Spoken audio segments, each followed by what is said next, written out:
Hello and welcome. You found the Social Work Podcast. My name's Jonathan Singer, and I'll be your host as we explore all things social work. In today's podcast, I speak with Dr. Lambert Maguire about social networks. Dr. Maguire and I discuss the development of his interest in the topic, as well as some historical context for understanding social networks. We discussed the theoretical assumptions and differential applications of social networks in research and clinical practice. Dr. Maguire relates the traditional understanding of social networks to contemporary uses of Web 2.0 social networking sites such as MySpace.com. We ended our interview with a description of how social networks could be conceptualized throughout the lifespan. And now, on to the interview with Dr. Maguire and social networks. Dr. Maguire, thank you so much for being here. Should I call you Dr. Maguire or Bert? I'll call you Bert. Yeah. Bert is good. All right. So tell me a little bit about how you got interested in social networks.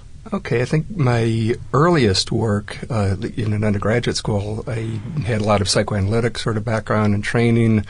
Then I spent a couple of years working with children with autism and worked actually with Bruno Bettelheim at the University of Chicago. And he was very psychoanalytic, very kind of long-term, insight-oriented. And at the time, more behaviorists were also getting into the action and sat in some really interesting debates and discussions about from the behaviorists versus the analysts. Some of it got pretty nasty. It's kind of an interesting time to be in the field, actually. And I kind of sided a little bit more of the behaviorists, but I thought there were other things involved in people getting better anyway, even besides the treatment part. I went to University of Chicago for my master's in social work. I was at Psychiatric and Psychosomatic Institute for field work, which is very psychoanalytic, and again thought that most types of therapy just weren't that effective. They're either very long-term or relatively inefficient and just didn't seem to have any great effect. And then after University of Chicago, I ended up spending 3 years on an Indian reservation in Pine Ridge, South Dakota, worked with the Sioux people. Essentially, most of what I had learned, at least as a psychotherapist sort, just didn't work there. It just really didn't have much effect. No, why do you think it didn't work? I think the culture was just so different. I mean, part of it was the people weren't horribly into talking about their problems. I was just not something that culture was too comfortable with. It became clear also just in my work there that people relied on each other a lot. And that the people who seemed to have the fewest problems were the people who were most tightly connected on the reservation. And one of the first Lakota words I learned was Teoshpe, which is the word for extended family, because I commented on this to a few of the staff people who are all Native Americans and said, we seem to be seeing kind of the marginalized people even here on the reservation. I mean, we're seeing not Sioux in many cases. We're seeing Cherokee and Navajo and other tribes. And they knew right away, well, obviously that's why we're seeing them, because they don't have any family. They don't have any friends here. The people who have problems here on the reservation, more than the average, are people who are not Sioux. They aren't connected, no family, no friends, very marginalized. And so that kind of reinforced my feeling. It wasn't so much therapy, no matter what the type of therapy, what really helped, both in prevention as well as in any type of treatment, was people do better if they're connected to others. If they have family and friends who are supportive and caring, many of them never run into big problems. And if they do, the best source in most instances is their own social network. Going to family, talking to friends, dealing with issues, getting advice, or just getting support, somebody to talk to, even if nobody has an answer for them. It's very therapeutic, however you want to define that. So early on, all my early work kind of suggested that it was these social systems, social networks, and if they happened to be supportive and helpful, they were very, very therapeutic in a way that I was quite impressed with, more so than what I had seen in traditional psychotherapy or treatment interventions. Then when I was at Michigan, I was fortunate in kind of pursuing this sort of area, and I got an NIMH grant that looked at social supports in social networks in relation to treatment outcome and community mental health, and looked at least correlates. Methodologically, it wasn't the greatest study, but it was interesting. I looked at correlates of who really got better, and it was very clear. There's the people who were either married or had some solid connections, were employed or had kids, essentially people who had linkages in which necessitated that they function. Whereas people who didn't get well, didn't respond to therapy, didn't respond to much, and ended up back in treatment, were often people who, for a variety of reasons, were not connected to anyone. They didn't have family, didn't have friends.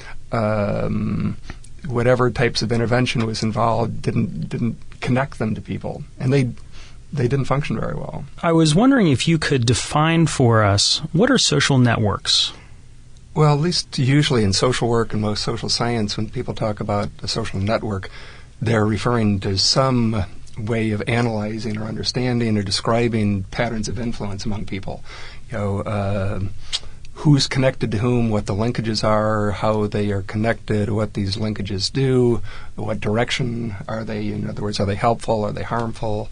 A lot of the earlier network analysts talked about analyzing social networks with defined specific boundaries, so there were limits to it.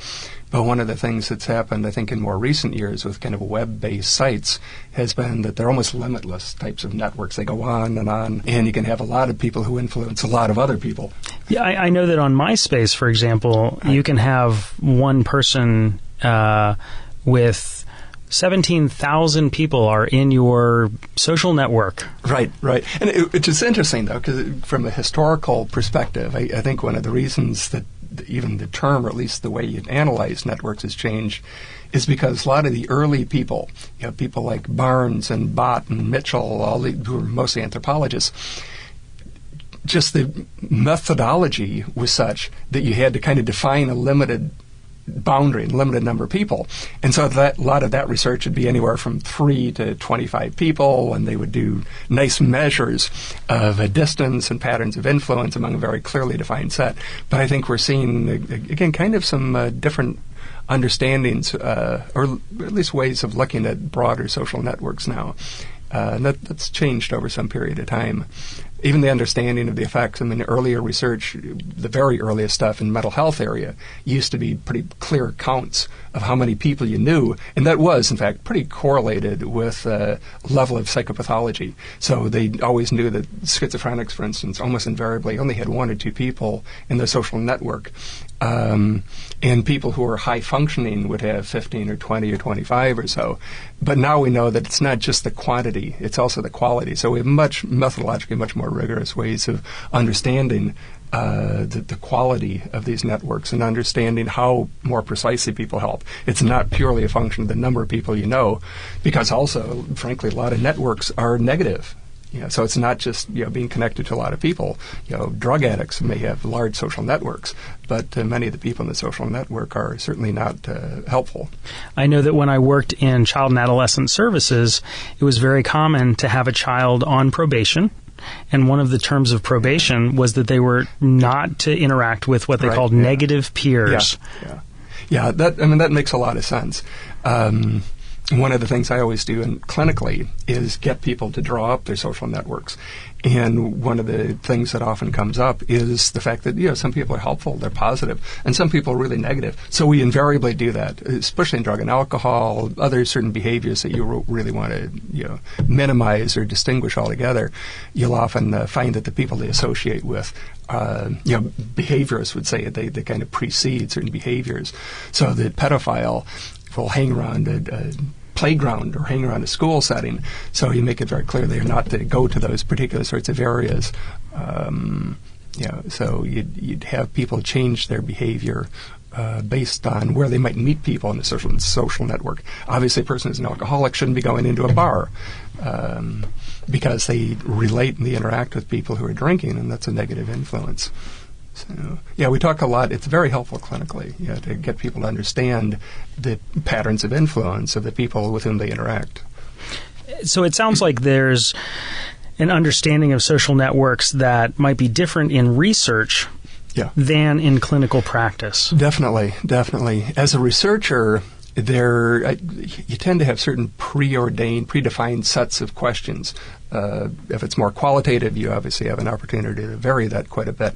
But there's certain areas, more narrowly, that you really want to get into. as a clinician, you want to keep it fairly broad-based, and the questions that you would ask to a client are pretty broad.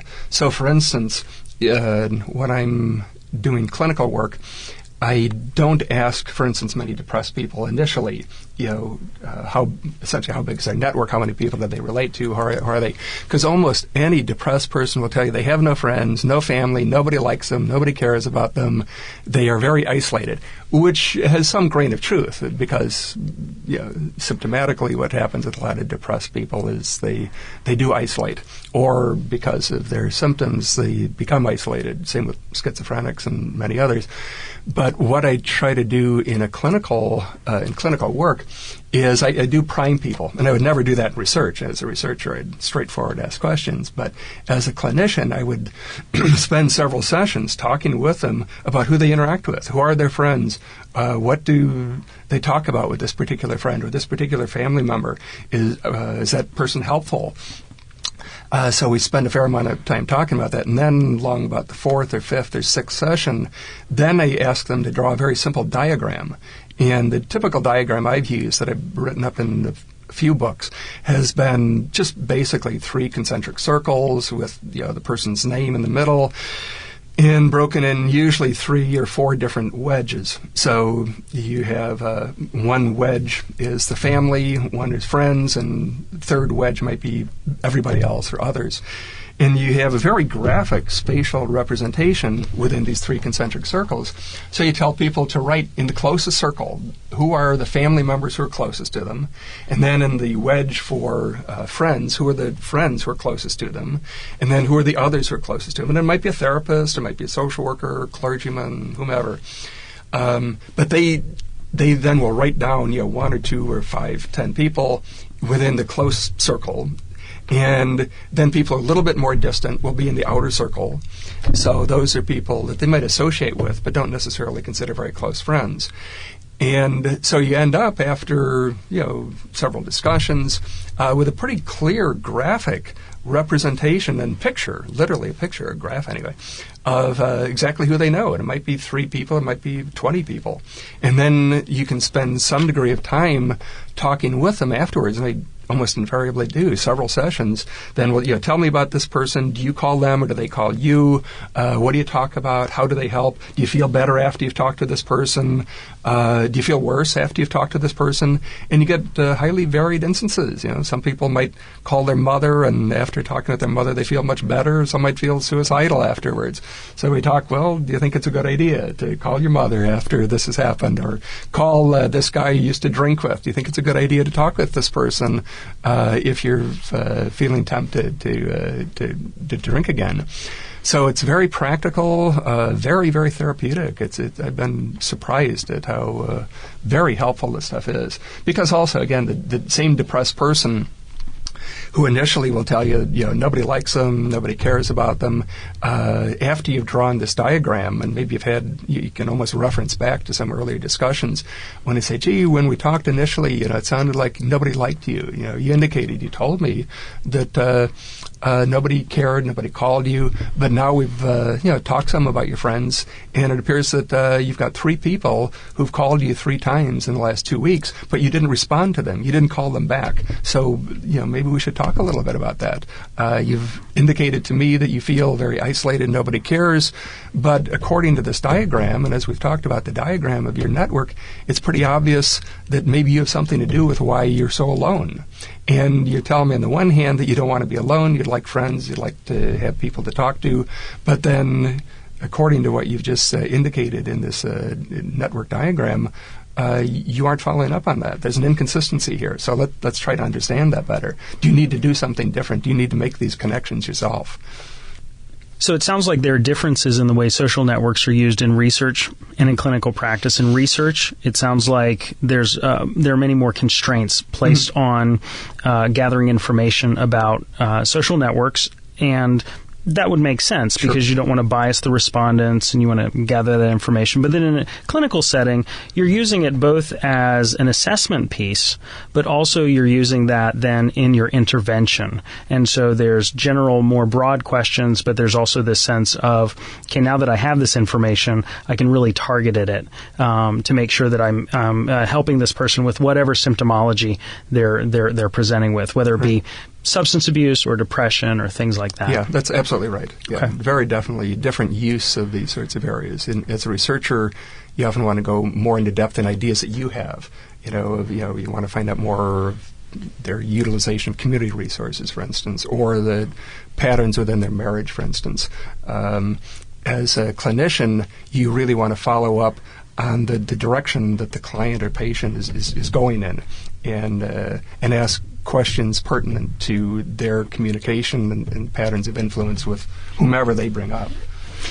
I just have to say as an aside that one of the therapeutic modalities that has gotten the most empirical support in recent years is interpersonal psychotherapy, IPT, which has as one of its foundational ideas that depression is interrelational. Yeah. And so this fits right in with what you're talking about social networks and the patient. I don't know necessarily that I've read about social networks explicitly in the literature on IPT, but it sounds like it's very interconnected with these concepts. Yeah, it's an interesting issue. I think different terminologies used within the field, and it always has been. Even Harry Stack Sullivan's old stuff on theories of interpersonal psychotherapy and all this. It's been around for a long time. My background actually is in group work, for instance, and most of these, if you really look at kind of group work or group therapy, family work, most of the stuff, if you can at least understand it in terms of social networks. Again, it's all really about the patterns of influence. And group workers, family workers, all these people recognize that you really want to reinforce strong connections that individuals have with supportive other individuals within their social network. And you can do this in the context of a family, or you can do it in the context of a group or a community organization. It's all kind of reinforcing strong connections with positive elements of a person's social network. And it is very therapeutic. Again, a lot of my interest came out of this when I saw that it's the connected people who do well. And even from a therapeutic point of view, if you want to get the person to function well, get them out there in the community, get them talking to other people, get them in other relationships, get them to a job, connect them. And you connect them at the highest level that they can comfortably function at, and you try to get positive connections for them. And that's just infinitely more. It isn't a replacement for therapy. I'm not really suggesting that, but it certainly is a complement to treatment. And I think most clinicians, most social workers, psychologists, and others really need to have the network connections as part of their therapeutic work, if not even focusing on that. And it sounds like the network, this concept of network, is very closely related to or perhaps synonymous with the ecosystemic framework that social workers learn about. And I can't speak to psychologists or psychiatrists. I believe they're slightly different perspectives. But at least in social work, the emphasis really is on the person and environment. Yeah, very definitely. I think we've known for 30, 40 years or more the tremendous importance, of getting people, for instance, out of institutions. And we've known that for a long period of time. People do well if they're connected out in the community. I was wondering if you could talk to us about how social networks, or the use of social networks, the understanding of social networks, might change throughout the lifespan. Yeah, they definitely do change over a person's life. We talk a lot about this in human behavior and social environment sort of classes. But young kids, obviously, their social network primarily is the family of origin, and that's the people that they interact with. Usually right around 7th, 8th grade, the peer group becomes really very important. And there's a lot of interesting, sometimes difficult transitions as kids kind of shift away from the family network and into the peer network. And that can be a difficult time period for some people. Then as people get more into young adulthood, that peer group obviously maintains its primacy.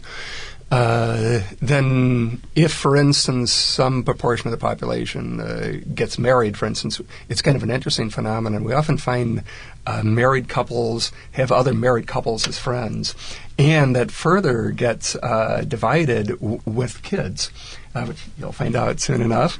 The fact of the matter is, people with children often have other networks of other couples with kids who are on the same soccer team or go to the same school, the same church.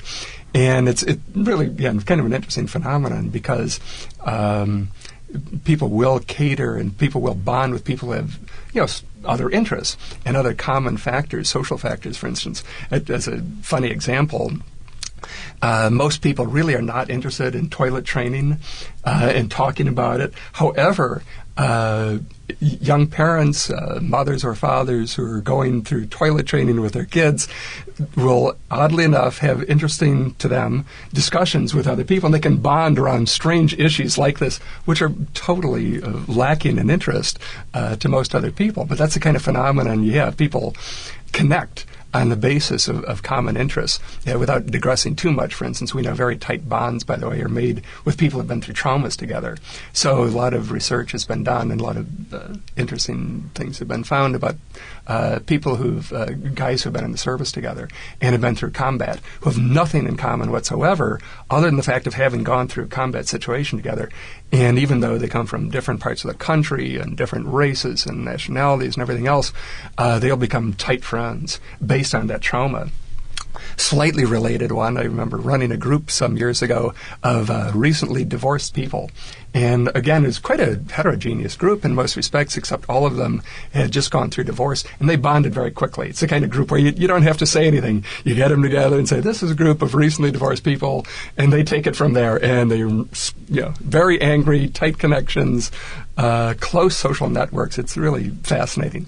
Anyway, getting back to the development sort of stuff. People connect on the basis of common social issues. So, young family people will hang around with other young families. An interesting phenomenon also happens, very high divorce rate. As people get divorced, you'll find that the networks get completely reconfigured. And that can be really traumatic, and I'm quite convinced, and there's some research that supports this too, that in many instances it's not the loss of the spouse. That can often be a good thing. For many people, otherwise they probably wouldn't have gotten divorced if they got along well. But it's often a loss of social network thing to be a problem. Maybe they used to get together with these 2 or 3 or 4 other couples, and in many instances, those networks that are based previously on couples don't know how to integrate the newly divorced individual. So a lot of these individuals end up losing that network. But what usually happens is they eventually redevelop new networks. Sometimes these are more gender-based, so a lot of women will end up with closer networks of other divorced women. And sometimes that may be other divorced women with kids who are 5 or 6 years old, or 2 children. These sorts of phenomena happen. And you can get really quite whole new networks based on this. In some instances, if they aren't able to rebound and aren't able to develop new networks, it can be really damaging, though. You end up with people who've lost their networks based on divorce or death, and they don't reconfigure a network, and they have some pretty tragic consequences. That often happens also, of course, with much older people. As their spouse passes away, they end up more isolated. And it's particularly important, I think, in working with older people that you help them reconnect. Because in some instances, their entire network may have been just a spouse or just the family, but their family now lives elsewhere, spouse passes away. And I think one of the reasons for higher rates of depression among a lot of older people is the fact of isolation. And so often it's a matter of just helping people reconnect. And just following up on that also, I think clinicians should be paying more attention or learning more about the importance of making those connections. And it is sometimes just pretty straightforward. You start where the client is. If they have some ability or capacity, after you've done like a social network, you can say, well, how come you haven't talked with so-and-so for the last few months? Or out of the social network, which of these 2 or 3 people would you like to talk with more? And then you start planning that. Say, tell you what, why don't you give this person a call? Why don't you meet with this person? When we get together next week, we'll talk about how that went. And you find that as people redevelop positive, strong social networks, they do a whole heck of a lot better therapeutically. Speaking of older adults, I know that reminiscence groups is something that has been talked about, and I don't know if there's empirical support for the modality, but I know anecdotally they seem to be very effective in reducing isolation and possibly depressive symptomology. And I wonder really if it has to do with this phenomena that you're talking about of people making those social ties, of connecting with others that are in their same boat. I think so. I mean, a lot of the social ties are reinforced, is strengthened by interesting social phenomenon. So as they talk about, I grew up in this neighborhood, and somebody else talks about, they grew up in the same sort of neighborhood or had the same experiences, the bond gets tighter. And they find the more people have in common, the closer the social network is. So there's some interesting research on that sort of stuff, that there are different types of social networks. Some of it is based on convenience, which is essentially some people are friends because they happen to live next door to somebody. That's what you call a kind of connection of convenience, as opposed to one of commitment. So a couple of people have done research on these different types of bonds in social networks of convenience versus commitment. So a network or a relationship based on commitment might be a person you went to grade school with, you only talk to once or twice a year, but if there's a really big trauma, if a person's spouse dies or they get diagnosed with some terminal disease, that's the person they will call first. So it isn't necessarily how frequently you interact with somebody. It's other factors of commitment. And those are often, again, based on history, based on tight social bond. You've mentioned social networks and this idea of linkages and connecting with others. And it sounds similar to this idea of social support. Right. Yeah, I mean, they're certainly closely connected in that, I guess the major distinction, I suppose, would be social network is kind of a neutral term often used as a way of describing patterns of influence that can be positive or negative. Usually, however, when you talk about a social support system, it's implied that it's positive. It's people who are helpful. It isn't a social support system if it's the other alcoholics that one drinks with. Then it's kind of a negative influence within one social network. If it's a social support system, it's for that same alcoholic individual, it would be the people who may be in an AA group that they've recently joined, who help them to stay sober. Bert, I want to thank you for being here and talking with us today about social networks. Great, thank you. I've enjoyed it very much. You've written a number of books on social networks, and so we'll put the links up to those on the website. And an example of the social network diagram that you were talking about before, so that listeners can have a visual of what it was that you were referring to. Yeah, good. Yeah, I really would encourage people to look at that diagram. I think that's, when I first started using it, I was surprised at how helpful it was, because, again, it's just a way of very clearly, graphically demonstrating what this social network is, so that you aren't talking in some abstract way which people won't relate to. But if you can actually have them, I have all my students do that too in classes. And it's very simple, very straightforward. You have them draw it, then you follow up on a whole bunch of questions, and it's very, very helpful. That's great. Well, again, thanks so much for being here. Great, thank you. So, I'm Jonathan Singer. Thanks for being with me today for this episode of the Social Work Podcast. If you missed an episode, visit our website at socialworkpodcast.com. If you have suggestions for future podcasts, please email me at jonathan@socialworkpodcast.com. And to all the social workers out there, keep up the good work. We'll see you back here next time at the Social Work Podcast.